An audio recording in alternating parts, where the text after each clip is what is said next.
So this is median list, under contract, and sold prices over the last 2 years of single family housing here in Yakima. Now, what you'll notice is that the median list price last month was up uh, about 10% from January of last year. In fact, the median list price was $410,000. Now, the median under contract price dropped by about $8,000. So it was $376,000. And the median sold price dropped from 367,500 down to 342,500. So that's a 25% drop. Now, I would a $25,000 drop. I would argue that that is not because the market is going down in value, but because we're actually selling more inventory at a lower price. And I think that that will show itself out. Now, if we look at supply and demand, and again, what you see here, one is first, let's notice that we have seasonality, right? Our market is a spring summer market, and things slow down in the winter. Now, if you look at that, our inventory of single family houses in Yakima, we had 679 active listings in January, and that was up 17% from January of last year.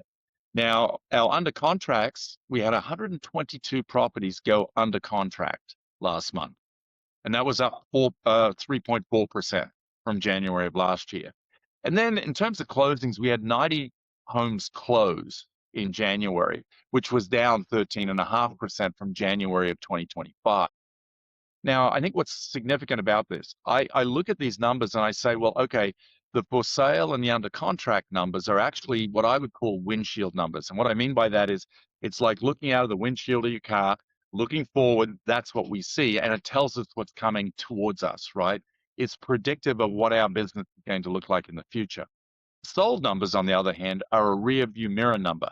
So what they tell me is what's in the rear view mirror, what's already happened. If you look at that, we had 90 houses close in January. Now, you understand that each one of those sales represents two transaction sides. There's a buy side and a sell side. So that's 180 transaction sides.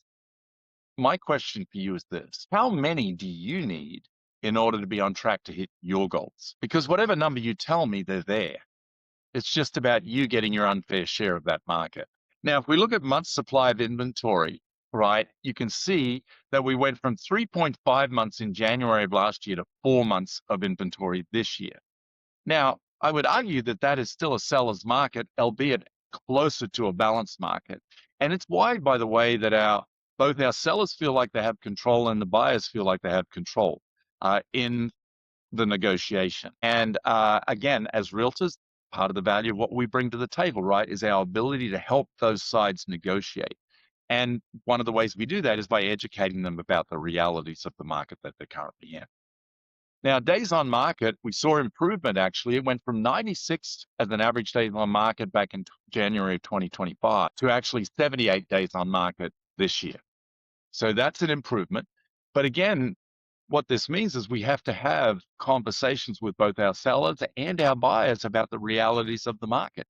So if 78 days is the average days on market, what that means is half of them sold quicker than that, the other half took longer. So if I'm working with a buyer and I show them a property that's been on the market for 80 days, it doesn't mean that there's necessarily something wrong with that property. It just means it's average days on market. That's all.